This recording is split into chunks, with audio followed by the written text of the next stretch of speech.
Hey guys, this is CasualNerdHammer.net, and I am bringing you the third round of the doubles tournament that was almost a month ago now.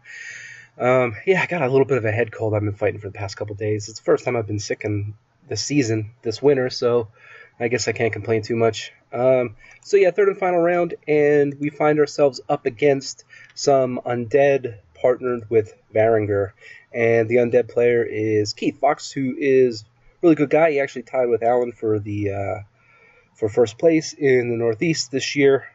And yeah, so tough, stiff competition. And his partner is John, who's no slouch at the wargaming table either. And we've mixed it up plenty of times.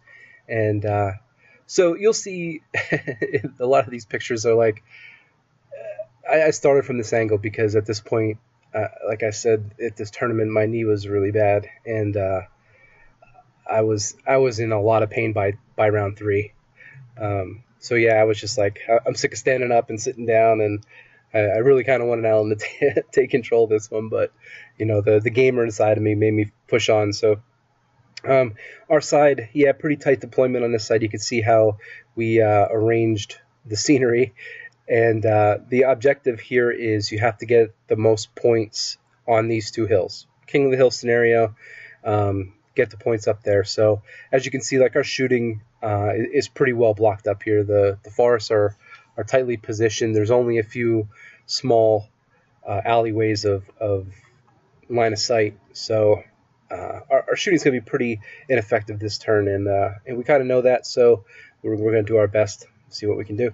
So on their side, these are Varangur dogs, the lighter cav unit. I forget what they're called. These are Soul Reaver Cav with some Wraiths. This is Herja unit. I think they're Bloodsworn. I'm not 100% sure on that. There's another unit of Knights from Varangur in there. Pharaoh, and yeah, there's the Knights from Varangur, and a unit of Mummies, some Fallen, and I think this is Vampire on a Worm. So that's the way it shaped up. We grabbed first turn, so we decided to push up, try to get our archers in positions that we could shoot. We kind of like them, like this unit here in the woods, because they can see the hill when they go up on it. And this unit, we're going to try to take the hill here. We have enough muscle on this side that I feel like we should be able to take this side pretty easy, and then it's just a matter of holding it and waiting for them to come in. So that's what happens. I don't think we were able to shoot anything. We're just positioning our dragon so that we have some options. This dragon, has a little bit of a line that he could see that way, and so that's the way it shapes up. Their turn one, they push up like such. Herge is over here hiding behind the woods. The racer be in behind the woods too. They're just getting ready, like making a nice tight battle line. Trying to see what we're gonna do. And yep, that's just the way the rest of the setup. The Soul Reaver Cav are kind of in reserve, which they're so deadly. They're so nasty. I'm kind of happy that they're back a little bit, but with Wraiths and stuff, like they'll clear the way for them pretty quickly, I think. And on this side, they take their Fallen, and they're gonna try to outflank us, and that's a pretty good move. We're gonna have to counter that because it's only gonna take them one turn and a pivot to get to where they need to go. Here's both of our Palace Guard units, one's in the woods. So that's the way to shape it up there. The Pharaoh comes over. He's going to do some surging. So our turn two, we move the Dragon Riders over here, and they're just towing the hill, so they're not considered on the hill just yet.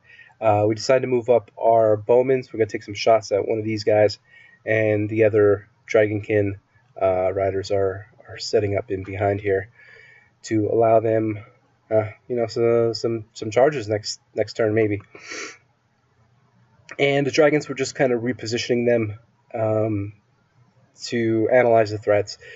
We decided to take this dragon and keep the Fallen at bay here. If they want to come, they're going to have to take a dragon or a dragon breath or something. So I think the dragon could hold them up.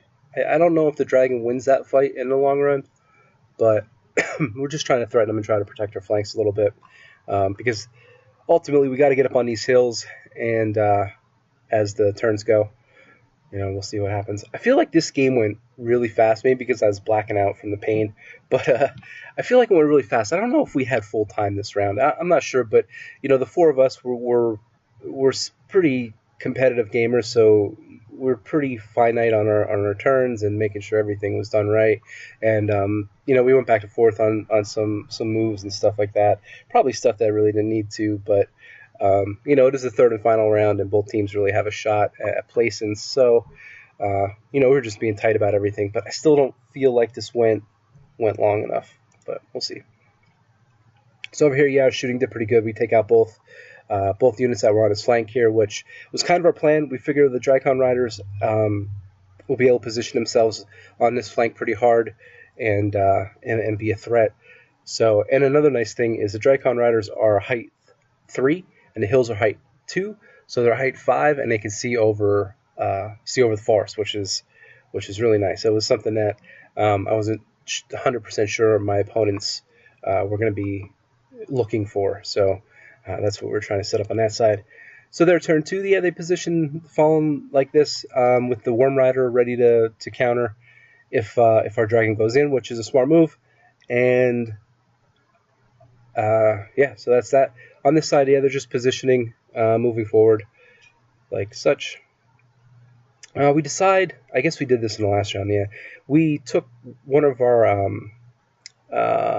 Palace Guard units, so the troop Palace Guard units, and we just went up and charged. I think we charged knights or the mummies. I can't remember. They didn't do many wounds, but the objective was just to kind of speed bump them right there. That was on our turn. So their turn, they're just repositioning. Excuse me. Turn 3. So we decided to put these guys up on the hill. We like this, and we can shoot down the line here. We can shoot at the other hill with these archers, which I feel pretty good about. And then we take the other Drycon Riders over, and we're staring down his flanks here, and they have to position to make sure that we're not getting into flanks with the Drycon Riders. And over here, we decide to unload on the Fallen. So we're going to have 2 breath weapons. We're going to have all our archers, and we're going to just try to pop those guys instead of charging in. And to protect everything that's going on this right side, we decided to throw the Palace Guard up on the hill. Yeah, those guys are not long for this world, but they're gonna sacrifice for the greater good to try to keep us protected on this side for now. I feel like if we can get rid of the threat of the Fallen and turn our dragons around, face the rest of this, I'm feeling like we're pretty good. We're starting to envelop them on this side. It's just a matter of getting the flank on this side, or on the right side here.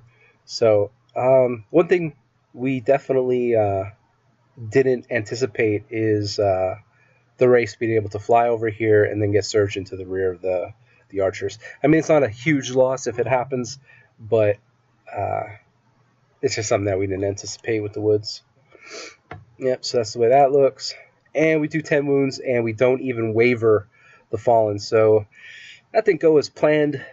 Mathematically, it was tight. It would have been close. I don't think they had Inspiring around either, so I think we were just kind of rolling the dice. A calculated risk that if it went our way, we'd be in really nice shape. And it didn't turn out that way. So turn 3, yeah, the mummies and the knights, they charge the Palace Guard. And so here's the move with the race. He was able to get his Pharaoh over here with enough room and line of sight to be able to see the corner of the Wraith unit, so he'll be able to surge them in. It's only about an inch away. Herge is over here protecting this flank with the Soul Reaver Knights, not the Soul Reaver Knights, the Soul Reaver Knights, and the Bloodsworn facing that way too. So they reacted pretty well to what we were doing. I think that was a nice play. Just try to hold down that flank. And over here on their turn, they take the Fallen into one of our dragons. I'm not sure how that's going to go for us. And another unit of the Wraiths come over with the Worm guy. So they're pretty protected on this side. This is a part of the game where we're like, it's getting a little dicey. They have a lot of threats and a lot of muscle. I mean, this is a pretty tough army. This is a good list. And we're playing a little reactionary with the way the terrain's set up. So yeah, we'll see how that goes. So yeah, those guys making it into the rear, and they don't kill him, but they do 9 wounds. The archers are okay, and the fallen, yeah, they only do 4 wounds to the dragon and bounce. But they're actually, and this is another poor positioning, I guess. We could have this guy moved a little bit differently, but yeah, he was out of the arc here of the other dragon also. So nice positioning. So this is a point of turn of the game. Turn 4 comes up, and I'm like, we have an opportunity here. We could smash Herja and possibly overrun. And maybe I'm a little blinded by rage from double Herja last game, but I thought this was a decent play. I figured we can get in there, maybe smash through, pop the cav too, but we're going to be hindered after the overrun on both of these units, which I wasn't really anticipating. I figured with 1 being hindered, that's okay. 2, not great. But we're still in the context of thinking we're going to have 6 full turns. It was after we did this move and resolved this combat that they called it was like 15 minutes left, which just felt so fast. I don't know. We would have never made this play if we knew 15 minutes were left in the game. We would have just kept these guys on this hill and been done with it. And this play here with this dragon is also indicative of thinking we have more time. We flew him over here to threaten the rear here, so we're giving up a turn to turn around and face, and we feel like this is kind of a loss on this side. And yeah, I don't know what we were doing here. But yeah, so that's the way it looks. And over here, yeah, we do kill Herja, but we only do 4 wounds on the Soul Reaver Cav. They are tough as nails. And, losing our Thunder's Charge, I mean, it makes sense. We only did what we did. But yeah, I mean, when these guys shuffle down, obviously they're in the woods here. That's unfortunate. But yeah, I mean, you make mistakes. So those guys are all going to be stuck. At least Soul Reaver Cav probably won't be able to get up on hill, and or the warriors. So he's going to have mummies and knights, and we have a unit of archers, and we could take our characters over. So over here, our guys go back in, and they don't really do much. Archers weren't really built for combat, and we start to move our characters over because there's a lot of points that we can get up on the hill, and like to get our dragon up there too. I saw the Fallen got, I don't know if we killed the Fallen. Yeah, we probably killed the Fallen when we went back in with the dragon, and so on their turn, they decide to, I don't think the knights are here. I think the knights are on the hill. We were moving them around for some reason.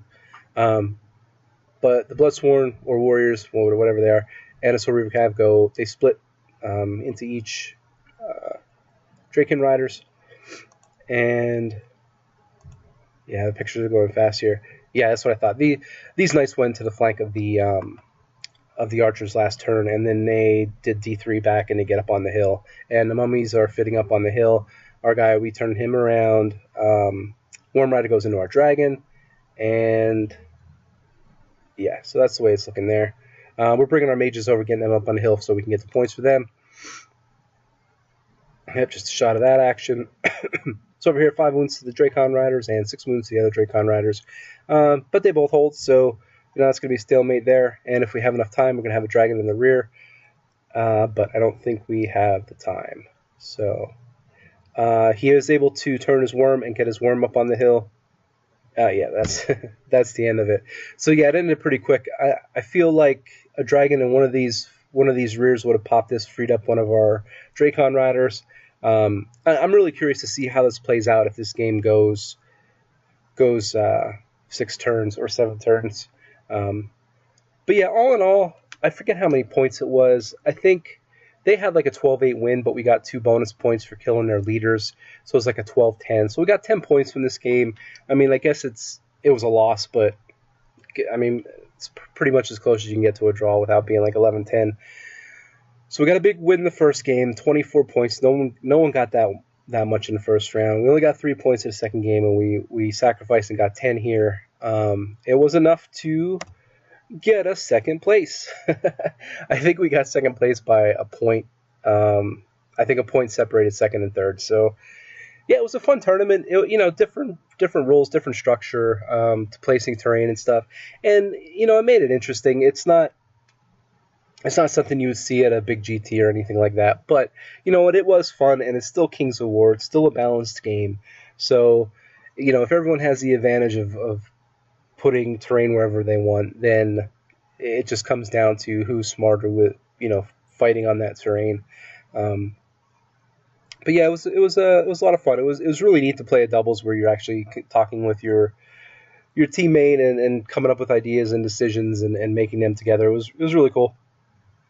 So I don't know when the next Kings of War tournament is going to be.